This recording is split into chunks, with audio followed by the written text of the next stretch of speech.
बुजुर्ग दरवेश ने फरमाया कि ठीक इसी तरह जैसे तुम्हारा दर्द दिखाई नहीं दे रहा है मगर तुमको महसूस हो रहा है, वैसे ही हमें अल्लाह तबारक व ताला दिखाई नहीं देता है, लेकिन अल्लाह को हम हर वक्त अपने साथ महसूस करते हैं, क्योंकि इस दुनिया में अल्लाह के कुदरत के नज़ारे हर जगह पर जगमगा रहे हैं और हर जगह पर अल्लाह मौजूद है।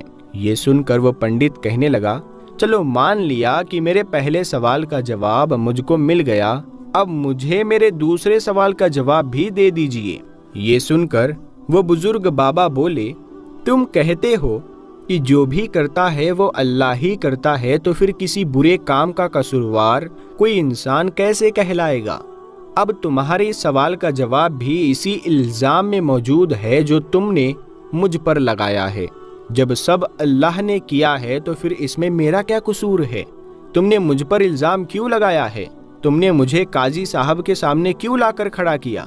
अब उस पंडित के दूसरे सवाल का जवाब भी उसके सामने था। ये सुनकर वो पंडित कहने लगा, अच्छा चलो मान लिया कि मुझे मेरे दूसरे सवाल का जवाब भी मिल गया, लेकिन क्या आपके पास मेरे तीसरे सवाल का जवाब मौजूद है? वो बुजुर्ग दरवेश कहने लगे, तुम्हारा तीसरा सवाल ये है कि शैतान आग से बना है और अल्लाह कहता है कि कयामत के दिन शैतान को आग में डाला जाएगा, तो उस आग में शैतान का क्या बिगड़ेगा? आग का आग पर क्या असर होगा? अब तुम ये बताओ कि तुम किस चीज से बने हो? वो पंडित कहने लगा कि मैं मिट्टी से बना हूँ। तो ये सुनकर बुजुर्ग दरवेश पूछने लगे कि वो गोला जो मैंने तुम्हारे सर पर मारा था वो किस चीज से बना था? तो पंडित कहने लगा, वो भी मिट्टी का बना हुआ था। इस बुजुर्ग ने कहा, बिल्कुल ठीक, जैसे तुम मिट्टी से बने हो और वो गोला भी मिट्टी से बना था जिससे तुम्हारा सर फट गया है। अब अगर तुम ये कहते हो कि शैतान आग से बना है और कयामत के दिन जब उसको जहन्नुम की आग में डाला जाएगा तो उस आग का शैतान पर क्या असर होगा?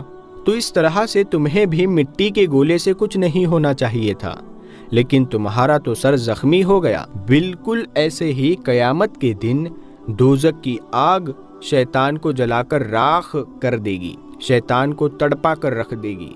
वो पंडित ये सुनकर बहुत ही हैरान हुआ, और यही नहीं बल्कि उस अदालत में मौजूद हर शख्स ये सुनकर बहुत हैरान था कि किस तरह एक बुजुर्ग दरवेश, एक फकीर बाबा ने एक पंडित को लाजवाब कर दिया।